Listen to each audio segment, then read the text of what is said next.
Welcome back in, everybody. Golf Talk Radio with Mike and Billy. You just missed it. We had our morning BM. You can find that'll be downloaded for the August 25th show. It'll be on iTunes, so you can download it there for free. Also, visit golftalkradio.com for the latest partners and sponsors, contests, anything you want to know about the show. Thank you, Sundale Country Club, for sponsoring our show. Give them a call at 661-831-5224, home of the Bakersfield City Championship for over 30 years. That's SundaleCountryClub.com. So we had the PGA Championship a couple weeks ago, and I thought I'd get some feedback from Nikki and Dave on their thoughts on what they thought of the PGA Championship. I had a chance to see quite a bit of it, more than I usually do, which I was very excited about. And then what I did is I printed out the odds from before the tournament. So I thought it'd be really interesting just to kind of look back on that and say, hey, that was a good one. Yeah. That was a bad one. And you know, I think majors, it seems like in the PGA schedule, majors, it's kind of like they're easy to predict on who's going to be there, but it also seems like there's always disappointments. Yeah. So and big surprises. So this particular PGA Championship, like I said, I had an opportunity to watch probably 2.5 of the rounds, which is quite a bit for me with my work schedule at Pass Rolls Golf Club. But did both of you get a chance to watch a little bit of the tournament? Watched a bunch of it. Yeah. Yeah, I watched a lot of it. So I had the opportunity, like I said, to kind of watch it, see where it's at. We did our DraftKings thing, which Dave, you won like $4. Man, you let it ride. You were the leader. So what does that mean? I came in 87,000th or something like that? I wrote it down somewhere. I'll have to pull it up. I wrote it down somewhere. I don't have it right in front of me, but you were by far number one. And then I think second place, I believe, was Nikki, possibly. And then Hop. Probably. And then Hop. So, but I thought this was really interesting. So here's the odds. We all know how it turned out. Koepka wins. Amazing. He is the real deal. I mean, I'll tell you. My goodness, that guy is just, I don't know. Everything. He's got the Tiger look. I don't know if everybody's seeing that, but he's got that momentum, there's something. That something outlook. special. He's got that aura about him. And then speaking of Tiger was amazing. Amazing. But here are the odds I thought would be really interesting. Here are the odds going in prior to the PGA Championship. So at 9-1 was Dustin Johnson. Yeah. That's... Pretty standard. Justin Thomas 12-1. Okay. Rory McIlroy 12-1. Tiger Woods 16-1. Jordan Spieth 18-1. Koepka 20-1. So if you put down, I'm put surprised. down $20, you got 400 I know. in your pocket. And I was surprised when I printed out 20-1. Yeah, Really? when I looked at these odds, and I thought, here's a guy who just came off winning another major again, right? He defended the U.S. Open.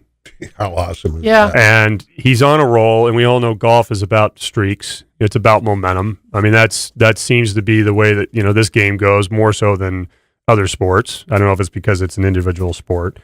Although usually you don't see someone who win right again. No, and I didn't research it, but I always wondered too, when someone wins, like let's say they win the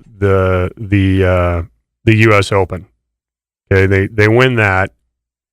Where do the winners or the prior champions from the prior major usually end up? Like, what's their average finish? Do they?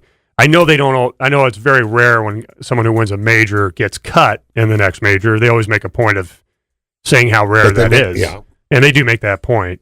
But some of the other guys that were there with Koepka at 20-1 were Jason Day, Justin Rose, Ricky Fowler, and then at 25-1 we had Molinari, Rahm, Fleetwood, and then it jumps right up to 40-1 as Matsuyama, Reed, Schauffele, Stenson, and then in your 50-1 range we had Noren, Watson, Casey, Finau, and Cantlay. And Leishman's at 60-1. So when you look at, I would have taken some of that Leishman action. Yeah, and then even what kind of surprised me was Webb Simpson was 65-1. He was my dark horse.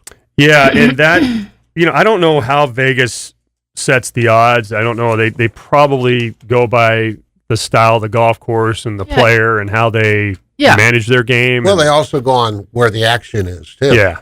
If everybody's betting on Tiger, they're going to drop the odds. Yeah. And, Tiger 16-1, I mean, that's still... That's very low. You really think about it, that's low because it's one man against the field. Yeah. So when you say 16-1, those are not real high odds.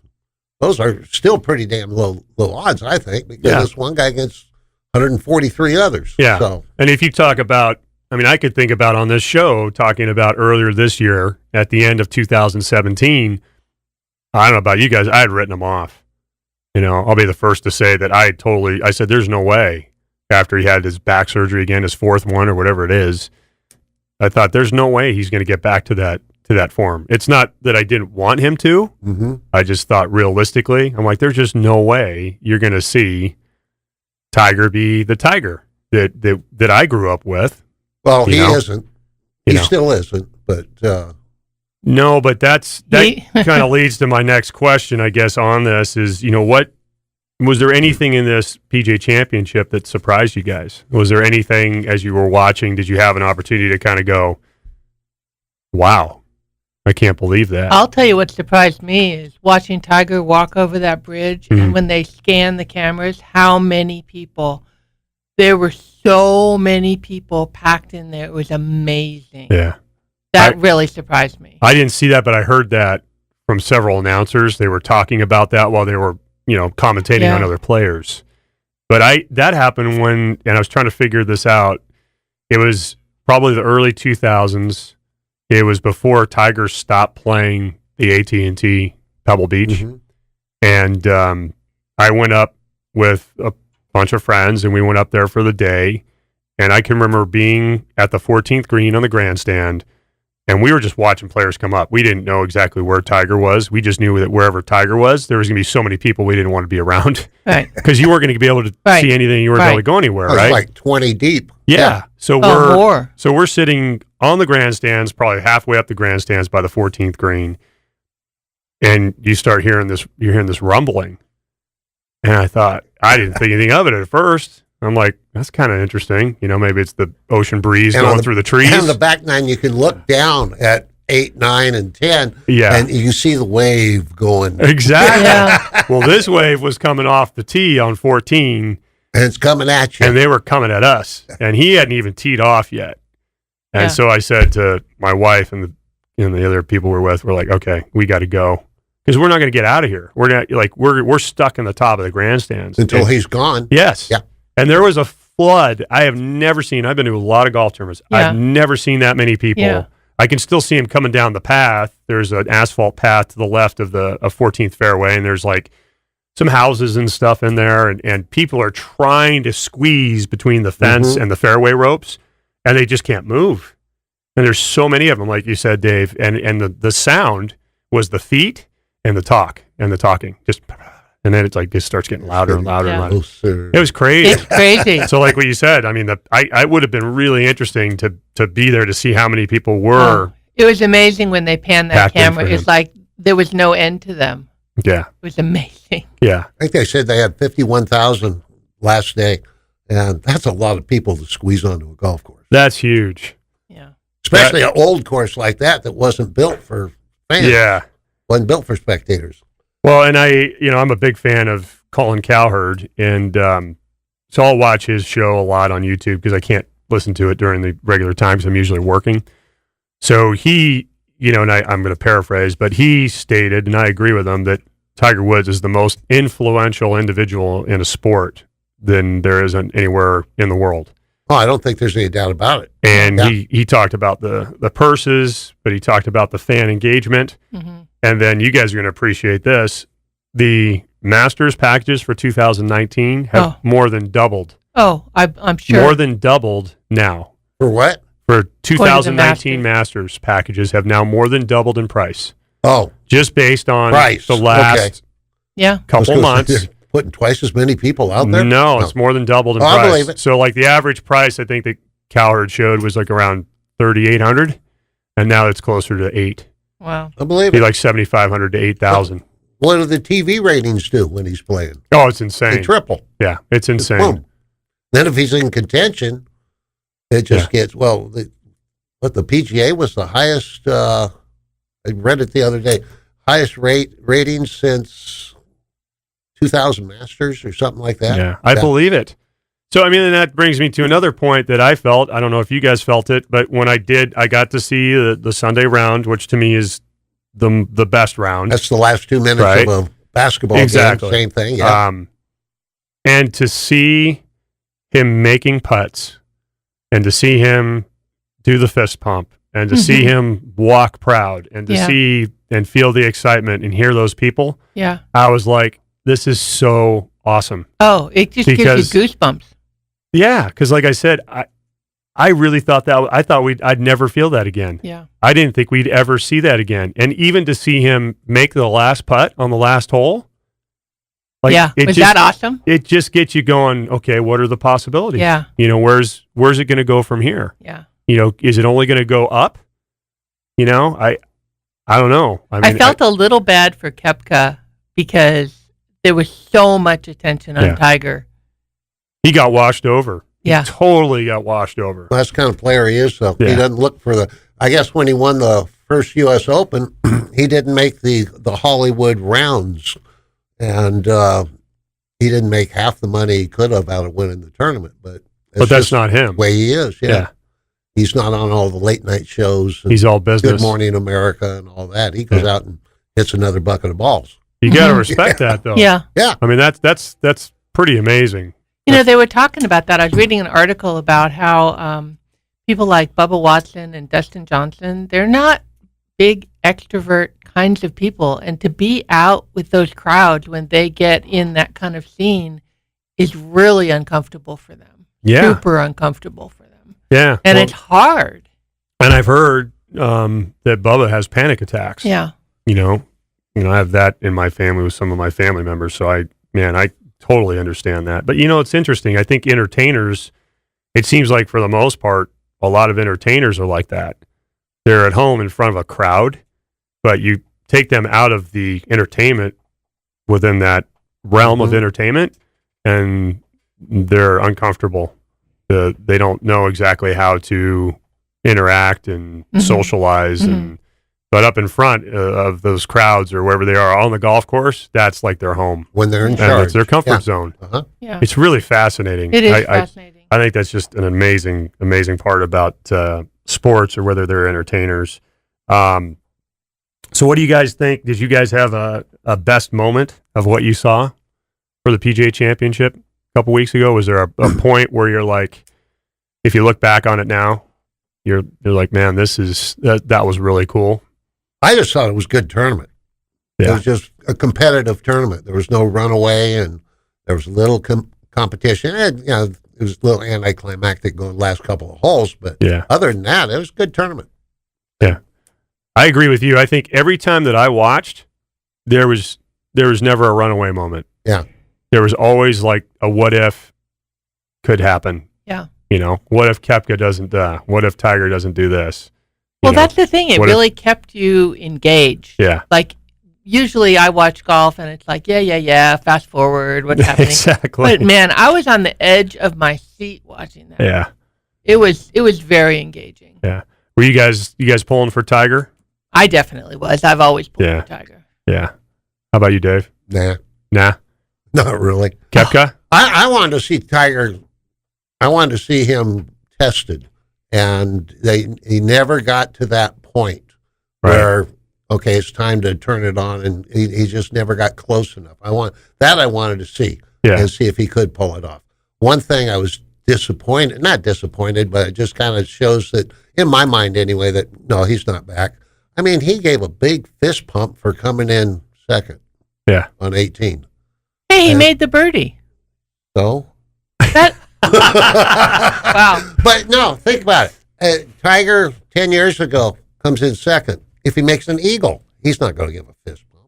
Yeah, well, it's like, look where he's come from. My God. That's exactly right. He's come a long ways. He came in second. That was absolutely tremendous. But he was jacked that he came in second. And that's not Tiger's.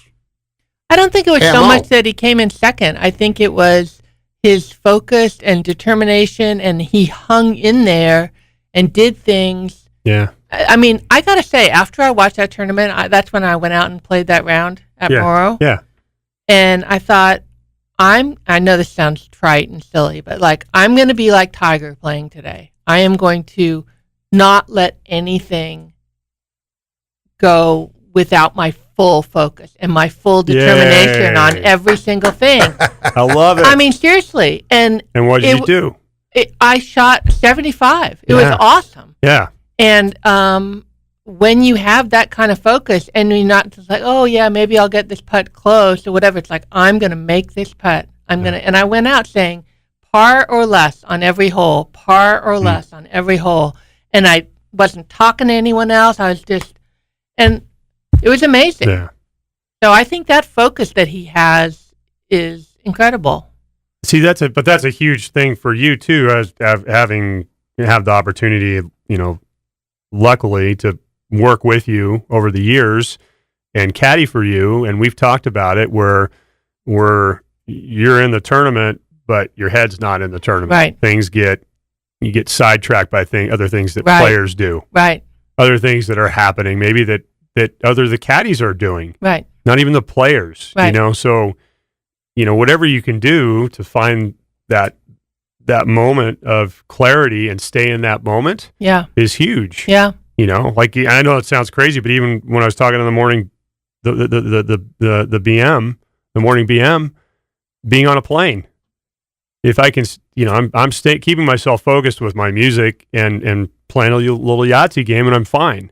If you take me out of that shell, right, then I'm sitting there and I got a lot of time to think, and things change. Right. So I think it's really cool that you did that with what you saw with Tiger. I mean, and I'm with Dave too in a sense. I understand, and I think the fist pump of coming in second. But I think I know I feel that way because of what Tiger was, and he's not that. Yeah, that's all I'm saying. He's not the Tiger of old, And the thing is, though, you still have to look at his age and what he's been through, and everything he's been through.